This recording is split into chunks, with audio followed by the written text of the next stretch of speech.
After reeling off 4 straight losses to the Houston Rockets, the Houston Rockets held a players-only meeting, and the outcome was that Kevin Mchale was fired. Assistant J.B. Bickerstaff will assume interim head coaching duties. And in his first night on the job, the Rockets snapped their losing streak, beating the Blazers in overtime. Now, prior to the game, Mavs coach Rick Carlisle spoke out on the Mchale firing. I'm really shocked. It's just hard to believe that something like that could happen at this stage. And the guy took the team unexpectedly to the conference finals last year. And, to have this happen after 11 games, preposterous is the only word I can come up with. Stephen A., now that we have more information on the firing, do you think Kevin Mchale being let go is a good thing? No, I don't. I think it's a shame. I think it's a travesty that he was let out of his job. I completely agree with Rick Carlisle, who's who's a conscientious individual when it comes to the coaching fraternity, particularly as the president of the Coaches Association. The work that he's done, how supportive he has been. There's a lot of guys that Rick Carlisle would not hesitate to speak up for, and accurately so, I might add. Brett Brown is another guy in Philadelphia. As perpetually as they have been losing, he's been put in a very untenable situation, and you need coaches to remind the public of some things that coaches go through which are no fault of their own. In the case of Kevin Mchale, let's be fair here. In some respects, there has always been leadership issues emanating out of Houston over the last 2 years. It was an argument that was made against them when they lost in the first round of Portland a couple of years ago. It was an argument about them up until they came back from a 3-1 deficit last year against the Clippers in the Western Conference semifinals. But this man should not have been fired. It's 11 games into the season, fresh off a trip to the Western Conference Finals. You don't fire a guy. A matter of fact, you're 10.5 months removed from giving him a 3-year extension. You talked about how he knows what it takes to win a championship, et cetera, et cetera. So obviously, it's not about Kevin Mchale. It's about the players. Now, before I get into Dwight Howard, which I am about to, since I heard from the Houston Rockets last night, let me say this. James Harden's defense has been deplorable. I agree. James Harden is a superstar talent. James Harden can drop 45 like he did last night on anybody. But his defensive effort last season was exceptionally better than it had been in previous seasons past. Right now, the way James Harden is playing basketball, I could drop 30 on him. I mean, that's how horrible he's playing defense right now. And I'll give you 20. I'd say 30. I'm talking about the way he plays defense right now. And it's because he's not trying.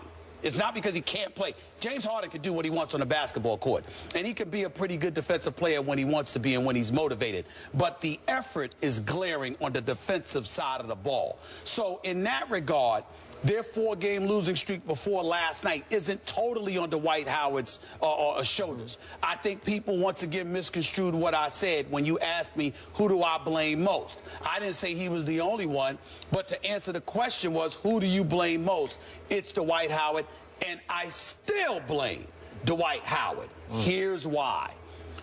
Dwight Howard, 17 points, 11.6 rebounds. You know, since he's been in Houston in the playoffs, the average is at 18.9 and 13.9 rebounds.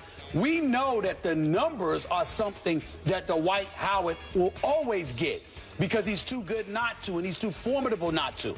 What I'm addressing is leadership. What I'm addressing is impact.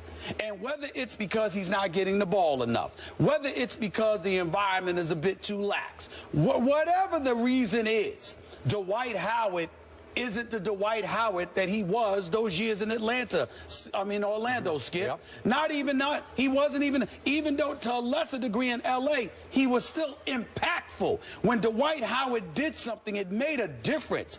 That doesn't seem to be the case in Houston. That's all I was saying about that. The reasons could be a multitude of things. But in the end, here is what it comes down to. I challenge anybody, and I'm not going to mention the person with the Houston Rockets, really good person. They weren't sitting there, very respectful. They were just sending me numbers about Dwight Howard. That's all they did. They didn't do anything wrong. But they're coming to the defense of their own player. All I'm saying in response is this. I challenge any Houston Rockets fan in this nation. I challenge anybody in the city of Houston. I challenge anybody in that organization to tell me that if Dwight Howard was as ferocious and as impactful as he was when he was in Orlando, is Mchale still the head coach of this team? I'd say he is. That's the point, because Mchale is a big man's coach. Mchale was supposed to be somebody assisting and helping him evolve more as a basketball player, not be the same guy or a tad bit less than what he was. His health has something to do with it, because Dwight Howard isn't 100% healthy. Don't get me wrong. But in the end, all I was trying to say is Dwight Howard hasn't been the Dwight Howard we expected him to be in L.A., and we expected him to be when he signed for $88 million in Houston. There is no getting around that. But I can't ignore the fact that James Harden ain't helping, because his defense really, I mean, it's the effort really looks sluggish. I haven't really watched every game. I've watched him about 4 or 5 times. The games that I've seen James Harden play, he hasn't shown up defensively. Just hasn't shown up. Sometimes he doesn't show up offensively. I mean, just shooting so poorly. Well, I'm just saying. But if you shoot poorly, you shoot poorly. That's different than not showing effort on defense. And to your point about Dwight, just to be fair about this, he had 2 knee issues last year that sounded pretty serious. Yeah, I wasn't talking about last year because he was injured. This is 41 games. They talked about in camp, we got to limit his minutes to protect his knees. Now, he played 40 last night. That included overtime, but I don't know. They didn't protect his knees. And 19 rebounds. And he had 19 rebounds. Didn't score much, but it didn't matter because you want him to rebound and block shots. That's right. That's right. What did he block? 3 shots? Yeah. Okay. Yes. Not bad. Okay. I want to make the point right now that this team is not out of the woods because it won or stole that game at home last night. You realize they were down 15 going to the 4th quarter. And all credit to James Harden and to Corey Brewer, because they stepped up in the 4th quarter with 17 and 13 points respectively. But you know what happened at the end of regulation? It took an extremely, if we could see that, ill-advised pass cross court from James Harden on the fly. Look at this.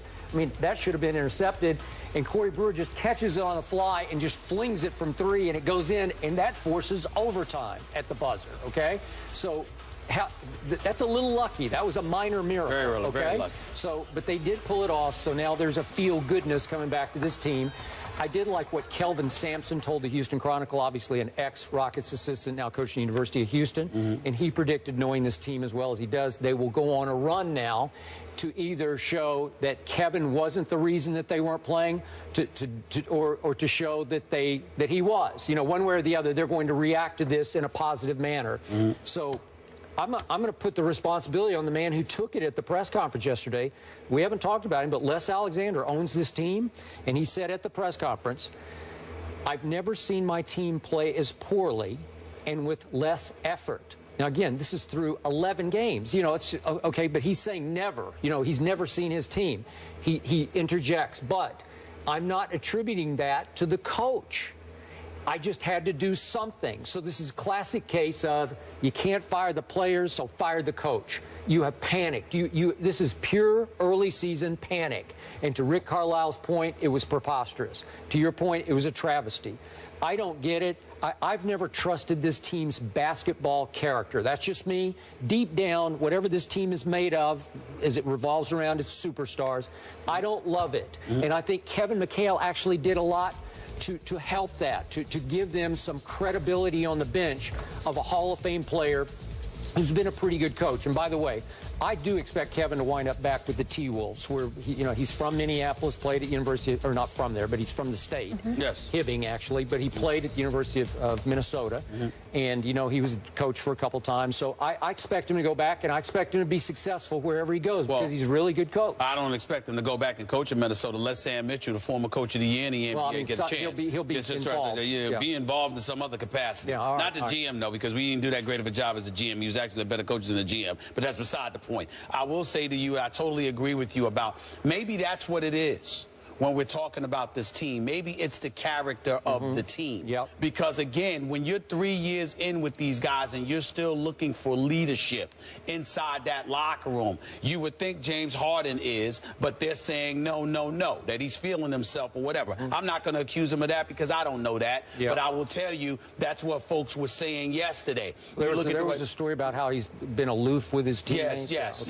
All So right. you got that going on. With Dwight Howard, I'm thinking about only 5 shots last night in 40 minutes. Yep. How does Dwight Howard only get 5 shots? And so when you look at it from that perspective, maybe that's involved in it or what have you. He's not being, paid attention to enough. He's not getting enough touches. Whatever the case may be, when I say blame, I'm not saying it like, oh my goodness, he sabotaged Kevin McHale. Yep. I'm saying that whether it's due to health or something else, Dwight Howard doesn't seem like Dwight Howard. And that has a lot to do with what impacts Kevin McHale, because if Dwight Howard was what he was supposed to be when he arrived from Orlando, this team continues on successfully. Yeah. It's just that simple. It is. And maybe, again, maybe we point to what Kobe and them alluded to when they talked about Dwight. Or, Dwight's attitude like, the sun will shine tomorrow.